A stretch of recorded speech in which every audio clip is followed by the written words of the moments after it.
Bom dia, turma, seja bem-vinda a mais um encontro, né? Hoje nós vamos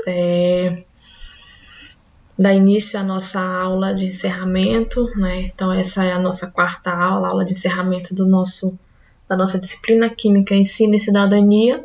A nossa disciplina ela foi uma disciplina de 45 horas, distribuída em 3 unidades, cada unidade com 15 horas.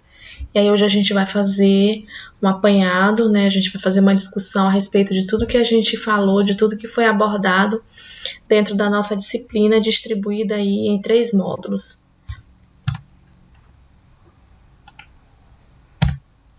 O nosso primeiro módulo, ele veio falar da história da química, suas teorias e contribuições.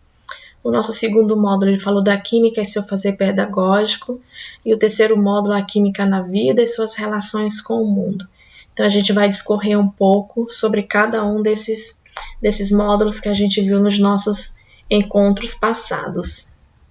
E aí, no nosso primeiro módulo, referente à química, a história da química e suas teorias e contribuições, a gente vem discorrer sobre quando tudo começou, quando essa ciência começou, que começou há 3 milhões de anos antes de Cristo, lá na era paleolítica, e a primeira reação química em que o homem teve contato naquele momento, no momento das suas descobertas, foi a descoberta do fogo.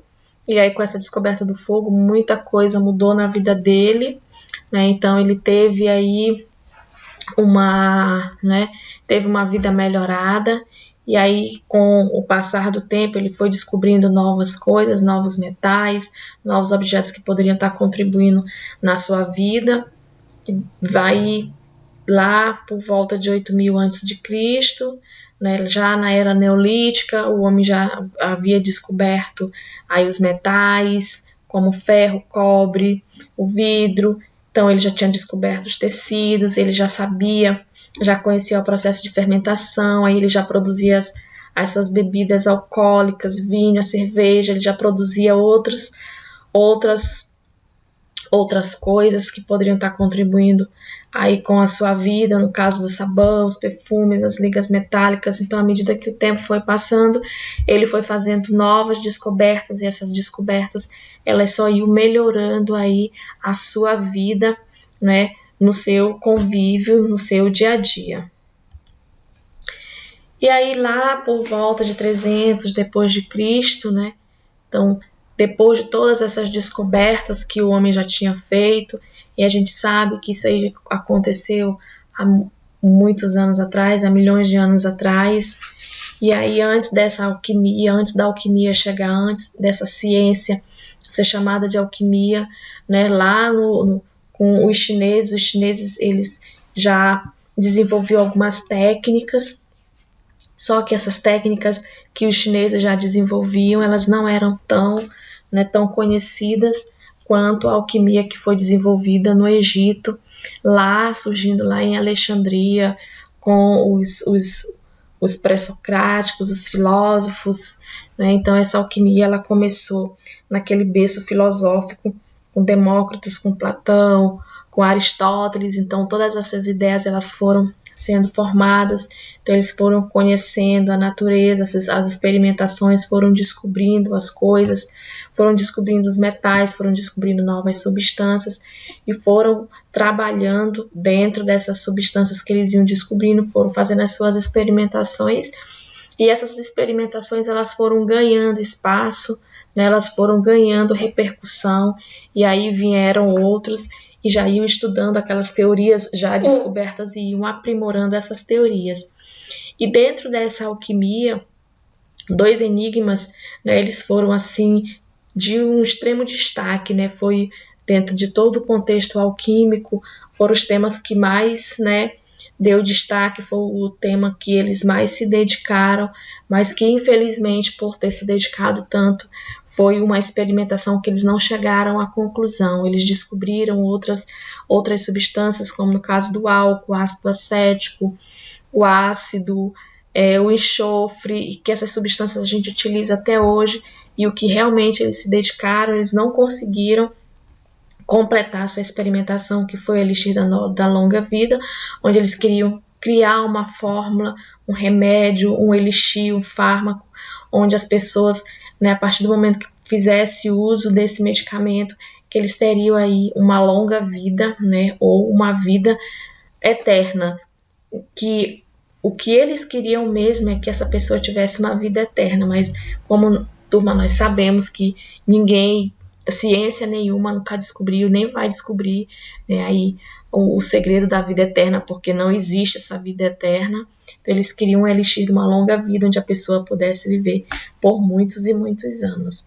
E aí esse elixir, eles chegaram a cogitar sua fabricação até mesmo da pedra filosofal. O que foi essa pedra filosofal, né? Então eles queriam transformar qualquer metal aí em ouro, transformar metais em ouro, porque nós sabemos, né, turma, que o nosso ouro é o metal mais nobre, o metal mais precioso e mais caro. Então eles queriam, né, esse advento, eles queriam, né, essa experimentação, eles queriam que isso aí, essa tese deles, essas experimentações, esses estudos dele, tudo isso que eles se dedicaram em laboratório, que todo esse trabalho deles viessem a se concretizar, mas infelizmente foram 2 enigmas muito estudado na área da alquimia, mas que infelizmente a gente não teve um resultado concreto, não se viu falar em resultados concretos dentro da bibliografia. E aí, turma, a gente vem também dentro da era alquímica, né? Houve um surgimento muito importante, que foi a química medicinal, que aí começou lá com Paracelsus. Paracelsus, ele já tinha outros estudos na área da alquimia, e aí ele começou a trabalhar na área dos fármacos, dos medicamentos, e aí ele ganhou gosto por essa pesquisa, por essa linha, e aí dedicou-se aí à área da medicina, criando aí vários remédios, vários medicamentos utilizados aí para tratamentos de doenças.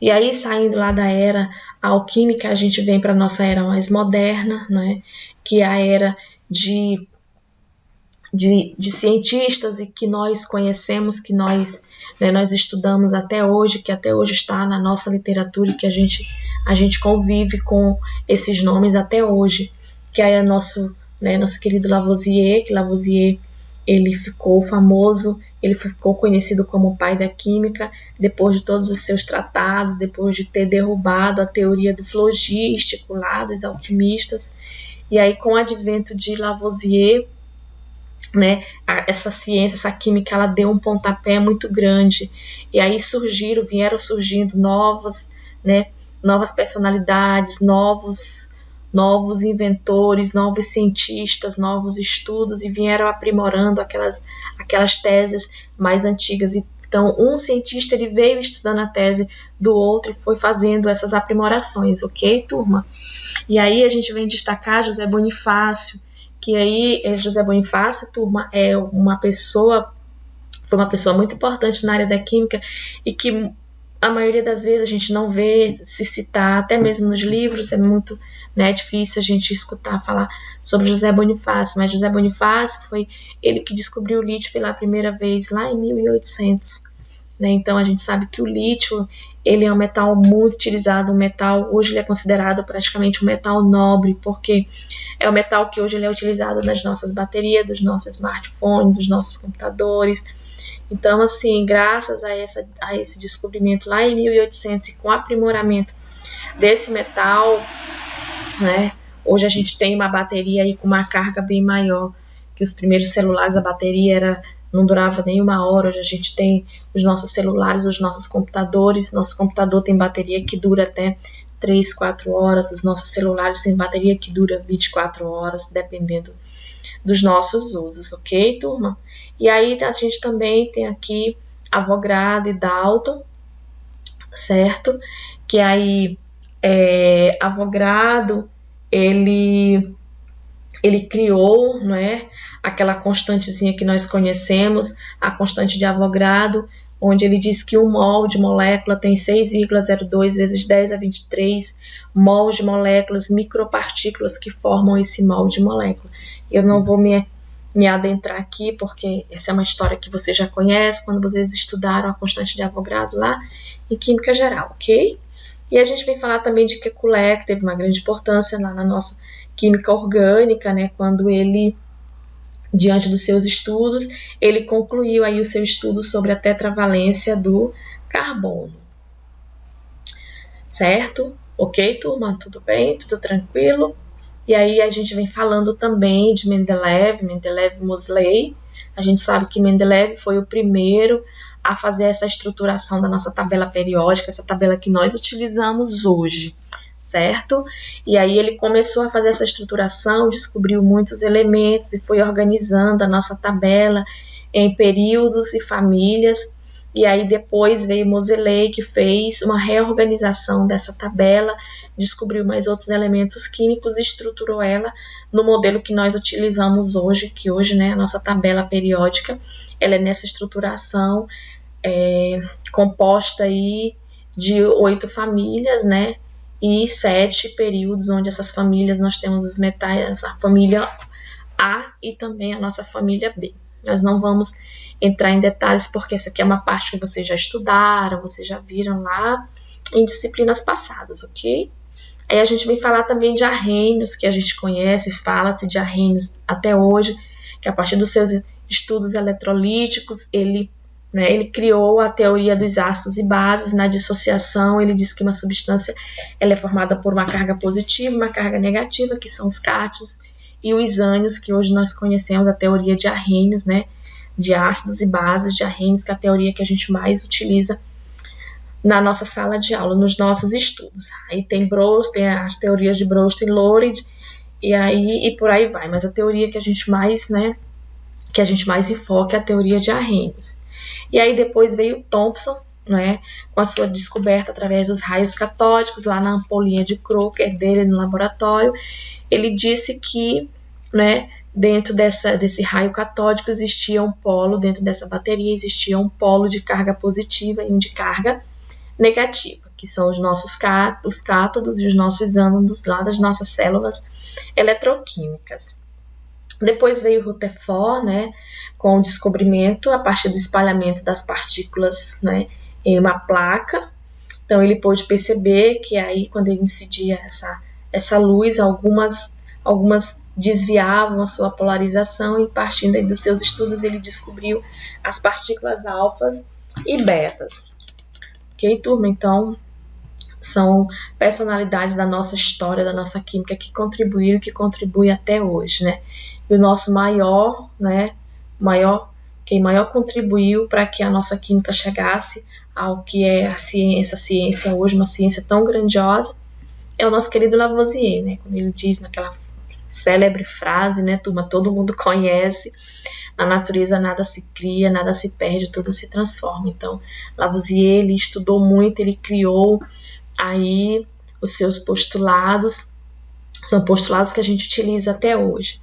E aí também veio Linus Pauling, né, que é um químico mais atual, que ele morreu não tem muito tempo, já morreu faz alguns anos, e que Linus Pauling, ele teve uma contribuição muito grande dentro da nossa área da química, quando ele criou o nosso diagrama de energia e nosso diagrama de distribuições eletrônicas.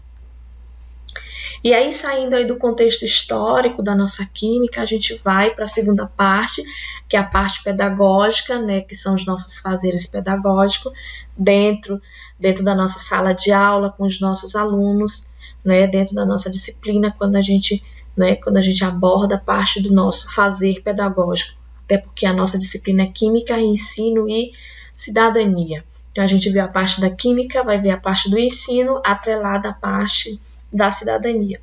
Então, dentro desses fazeres pedagógicos, né, dentro das nossas metodologias pedagógicas, eu trouxe para vocês, né, nós discutimos sobre a sala invertida, que a sala invertida é um estudo antecipado, é um estudo que tem dado muito resultado, que dá muito resultado, é um estudo prévio. Então, partindo desse estudo prévio do aluno, partindo do que ele já estudou antecipadamente, ele pode fazer um debate, uma discussão com o restante da turma ou com o professor, e aí é uma metodologia onde a gente ganha muito, né? Porque aí você já sabe como trabalhar esse aluno, você já sabe qual é o grau de conhecimento que ele tem, quais são as suas dúvidas. Então, essa é uma metodologia em que a gente tem um resultado muito grande, certo, turma?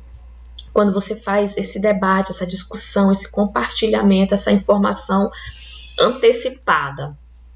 E aí a gente tem o nosso TEPG, né? Trabalhos escolares em pequenos grupos, né? Esses trabalhos também, pequenos grupos, eles surtem um grande efeito, porque você tem um grupo pequeno, então esse grupo pequeno ele tem uma interação bem maior. Né? Então a gente vê aqui mesmo na nossa sala de aula que às vezes um trabalho quando tem 2, 3 no grupo, é um trabalho onde ele surte um efeito maior, onde se há um aprendizado bem maior, né? Sem sombra de dúvidas. Então vocês já estão, né, até acostumado com essa técnica aqui. Então é uma técnica, é uma metodologia que ela também tem um grande efeito, e aí o aprendizado do aluno ele é muito mais gratificante quando a gente trabalha em grupo com uma quantidade muito pequena. E aí depois eu fiz uma proposta lá no nosso segundo módulo sobre a leitura em aula de química. O que é uma leitura em aula de química? Essa leitura ela pode ser através de um texto, ela pode ser através das experimentações, onde você, professor, você pode fazer uma experimentação e o aluno ele vai só observando e anotando. Então ele vai fazendo as suas anotações literárias. E aí depois você vai discutir com esse aluno e depois dessas discussões você vai trabalhar o conteúdo em si referente essa disciplina que você está, né, esse assunto que você está abordando, essa experimentação que você trouxe, ok? E aí depois a gente vem, né, para uma outra parte que é de extrema importância, que é a química do cotidiano e a química da cidadania. E aí a gente não pode, de maneira alguma, né, turma, fazer com que a nossa aula de química ela se transforme numa aula chata, né, como aqui a aluna ela diz, nossa aula está muito chata, porque o professor está fazendo uma distribuição eletrônica sem nenhuma contextualização.